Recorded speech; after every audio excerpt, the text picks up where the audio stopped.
हट जा, लड़ाई मत कर, कर रही थी देर से। देखो, जब भी कोई इंसान स्केटिंग करता है तो ये बंदा उसे रेलिंग के ऊपर चढ़ाने में मदद करता है, जिसके लिए वो खुद एक बोर्ड लेकर लेट जाता है, जिसके ऊपर से दूसरा बंदा स्केटिंग करता है, और फिर यहाँ तक कि अगर वो गिरने लगे तो उसे बचाता भी है। इसके बाद वो दूसरी तरफ जाकर लेट जाता है, जिससे स्केटर बड़ी आसानी से उतर जाता है। कई बार तो इसे चोट भी लग जाती है, लेकिन फिर भी इसे सिर्फ 2 लोगों ने लाइक किया।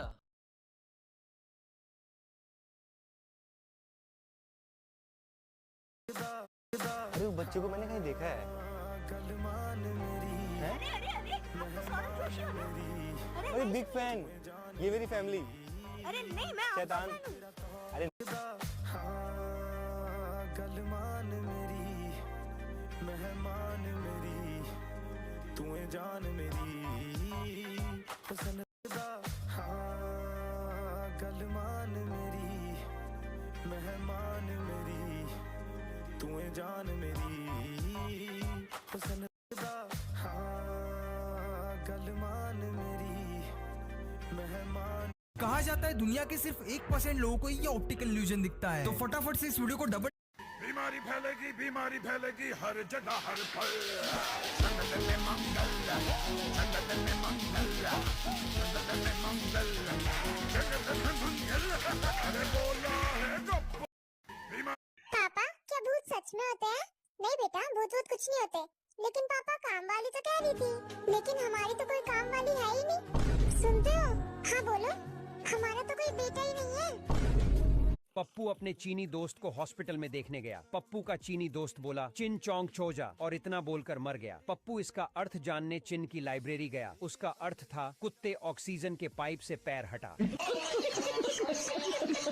पप्पू इन जानवरों की उबासी बहुत खतरनाक है। सबसे पहले पेलिकन जब ये अपना मुंह उबासी के लिए खोलते हैं तो ऐसा लगता है कि मानो अभी एक इंसान को ही निगल जाएंगे। नेक्स्ट है गोरिल्ला, जो कि उबासी लेते वक्त बहुत ही खतरनाक लगता है, मानो कि ये अभी कच्चा चबा जाएगा। नेक्स्ट है हैमस्टर, जो कि पहले मुझे बहुत क्यूट लगते थे, पर जब से इन्हें उबासी लेता देखा है तब से ये क्यूट कम और मॉन्स्टर ज्यादा लगते हैं। नेक्स्ट है ये टर्टर करने वाले फ्रॉग, जिनकी उबासी मुझे लगता था बहुत खतरनाक होंगी, पर ये बहुत ही क्यूट तरीके से उबासी लेते हैं। नेक्स्ट है स्नेक, जो कि देखने में खतरनाक होता है और डसने में भी जहरीला होता है, और ऊपर से ये उबासी लेते वक्त तो और भी खतरनाक लगने लगते हैं।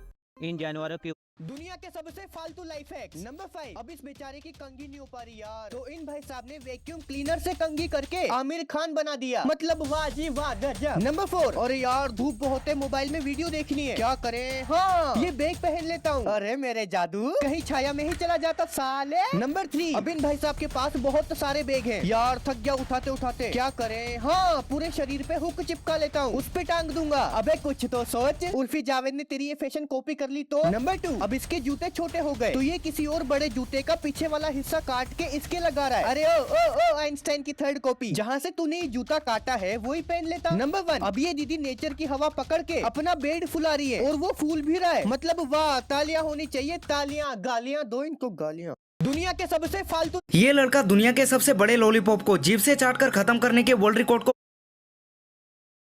ये लड़का दुनिया के सबसे बड़े लॉलीपॉप को जीभ से चाटकर खत्म करने के वर्ल्ड रिकॉर्ड को बनाने के लिए लॉलीपॉप को चाटना स्टार्ट करता है। इसे इस लॉलीपॉप को चाटते हुए 4 घंटे हो चुके थे, लेकिन लॉलीपॉप थोड़ा सा भी नहीं घिसा था। 8 घंटों में इसने इसे आधा चाट लिया था। धीरे धीरे ये खत्म हो रहा था, लेकिन ऐसा करने से इसकी जीभ अकड़कर दर्द करने लगी। लेकिन इसने हार नहीं मानी और वर्ल्ड रिकॉर्ड को बनाने के लिए इसे 12 घंटे लग गए, लेकिन फिर भी इसकी चैनल को 2 ही लोगों ने सब्सक्राइब कर रखा था।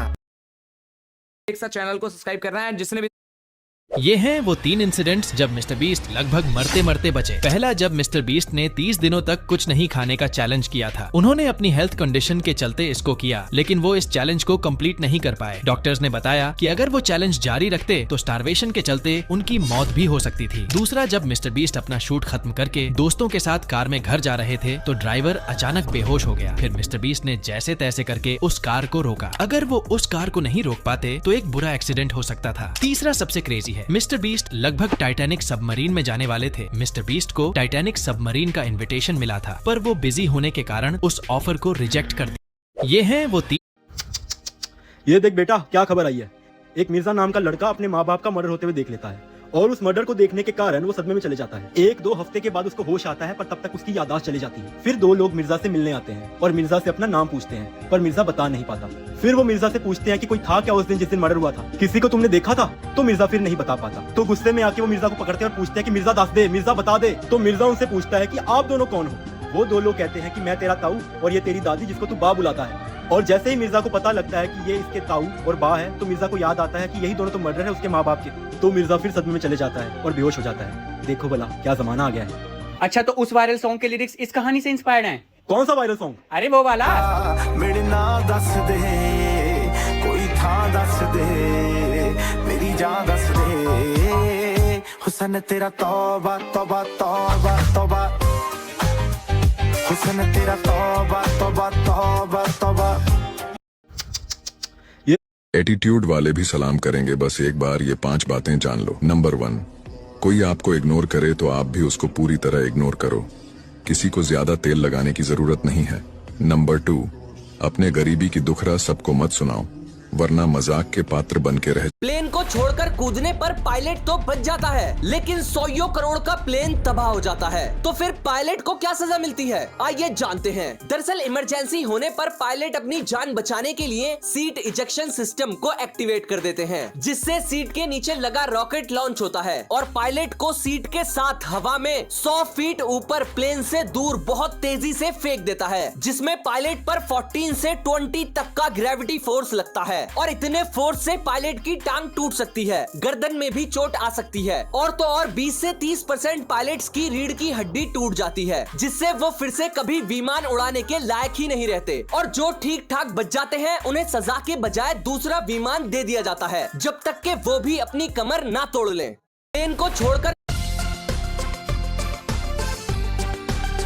बढ़ती हुई उम्र के साथ दुआ की शरारतें बढ़ती जा रही हैं, जैसे कि नमाज पढ़ते हुए बातें करना, स्पारा पढ़ते वक्त सोए रहना, वुजू करते हुए कपड़े भिगोना, किचन में आटे के साथ खेलना, बहनों का मेकअप खराब करना, शैम्पू और पेस्ट को ज़ाया करना, बाइक पे बार बार झूले लेना, कापियाँ फाड़ना, पेंसिल लेके भाग जाना। जैनब के तो पीछे ही पड़ी रहती है, मिनट बाद तो फीडर मांगती है, अंडा रोटी बनवा लेती है, खाती कोई नहीं। चीज वाला शॉपर तो साइकिल पे लटका रहता है, बाजार जाने के बहाने बीमार होने का नाटक करती है, बालों का बड़ा ख्याल रखती है, चश्मा लगा के शोखियां मारती है, फिर नजर लग जाती है। मैं दम करता हूँ और दुआ की मामा नजर उतारती है।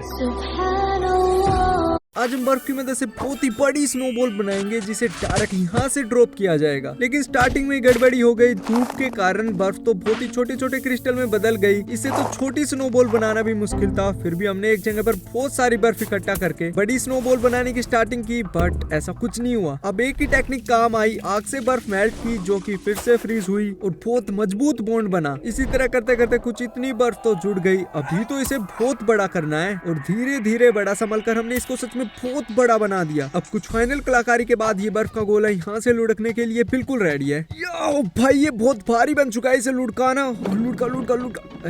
अब तो इसको लुढ़का कर ही रहेंगे। ओह शिट, सारा कबाड़ा हो गया।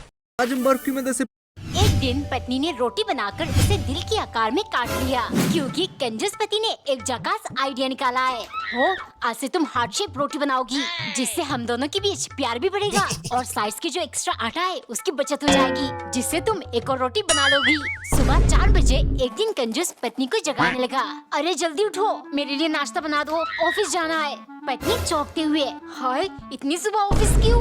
हो, अभी नहीं निकला तो टाइम से ऑफिस कैसे पहुंचूंगा? पैदल जो जाना है, बस का किराया देते देते मैं तंग आ चुका हूँ। गुस्से के मारे पत्नी ने नींद से उठकर हार्ट शेप पराठा बनाया, लेकिन उसे बीच से काटकर अलग कर दिया और पति को परोस कर बोली, लीजिए ब्रोकन हार्ट पराठा। आपकी कंजूसी देख देख कर मेरा दिल टूट चुका है। कंजूस झट से बोला, पगली वो सब छोड़ो, लेकिन तुमने ये जो बीच का हिस्सा काट कर निकाला, ऐसे तो और ज्यादा आटे की बचत होगी। मतलब आज से हम टूटे दिल का पराठा खाएंगे।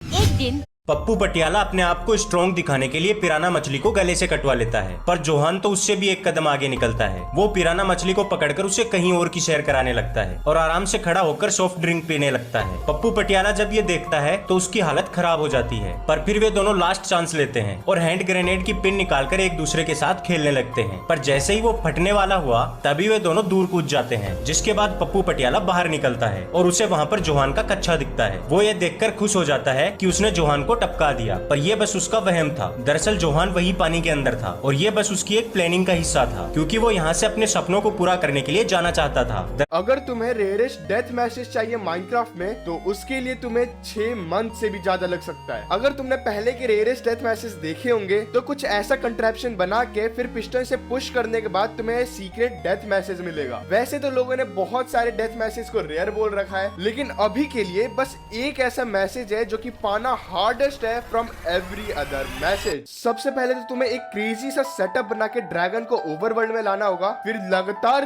2 महीने चल के वर्ल्ड बॉर्डर के पास पहुंचोगे, फिर यहाँ स्टेटिस चैम्बर बना के फिशिंग रॉड से कनेक्ट करना होगा, फिर वापस पीछे 2 महीने ट्रेवल करके ड्रैगन के पास जाना होगा। इसके बाद फाइनली उसको हिट करके फिशिंग रॉड को पुल करके फिर वर्ल्ड बॉर्डर से मरने के बाद तुम्हें मिलेगा player left the confines of the world विश फाइटिंग एंडर ड्रैगन।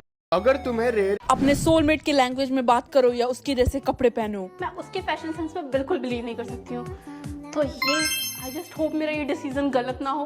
बेटा पराठे खाएगी, बना दूं? No, gracias mamá, debo ir ahora. ये कौन सी भाषा में बात कर रही है? तो पागल है क्या? Ay mamá, ये सब क्या चल रहा है प्रगति? su alma gemela debe hablar español. लगता है तू स्पेनिश बोल रही है, लेकिन तू बोल क्या रही है बेटा? No importa. क्या किसका पोता हुआ है? हाय प्रगति, कैसी है तू? ये है दुनिया के सबसे फास्टेस्ट वर्कर्स। नंबर 1, इसे कहते हैं हैवी ड्राइवर, जिनके लिए कार पार्क करना कुछ सेकंड का ही काम है, वो भी इतना परफेक्टली। नंबर 2, अब जरा इन्हें देखो, मुझे लगता है 30 मिनट पिज्जा डिलीवरी में ऐसे फास्ट लोग ही काम करते होंगे। क्या बात है यार। नंबर 3, अब इनको किस बात की जल्दी है भाई, जो इतनी तेजी से काम कर रहे हैं? भाई इनके लिए तालियां तो बनती है। नंबर 4, अब इन दोनों भाई साहब को देखो, इनका तालमेल इतना जबरदस्त है मानो सामने कोई आईना लगा हो। नंबर 5, इन्हें देखकर मुझे एक हिलानी याद आती है, साथ ही हाथ बढ़ाना, एक अकेला थक जाएगा, मिलकर हथौड़ा चलाना। नंबर 6, ये भाई साहब अपने इंडिया के ही है और इनके काम को देख के लगता है कि